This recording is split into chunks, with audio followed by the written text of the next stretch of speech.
yosh ko'chatlarga tekkizmagan holatda ulardan olib qochilib sepilgan.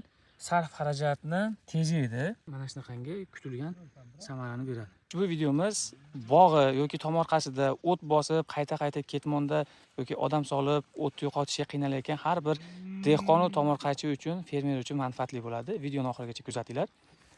Ushbu sizlar ko'rib turgan maydonga dalani uvat deymiz, ya'ni dala chetiga, zo'r yoqalariga mana bu sizlar ko'rib turgan Ridaun Extra'ni herbitsiddan gektariga 3 kg sarf me'yorda qo'llanilgan.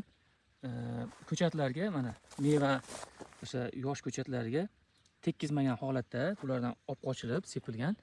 Maydondagi barcha yashil nima o't borki, hammasini salom alaykum, ajriq yoki bo'lmasam shamak, kurmak, mana sho'ra, it uzum, barcha begona o'tlarni mana dori tegmagan joyda sho'ralarda mana holatda.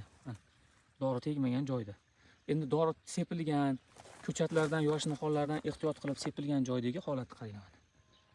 Bu gerbisidlarni yaxshi tomoni sarf xarajatni tejaydi.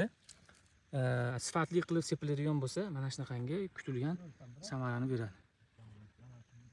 Agarda ushbu videomiz foydali bo'lgan bo'lsa, o'tdan qiynalib, tomorqasida, bog'ida, bog' qator orasida, dala chetida o'tlarni yo'qotishdan qiynalayotgan tanish fermerlaringizga, do'stlaringizga videoni yuborib qo'ying.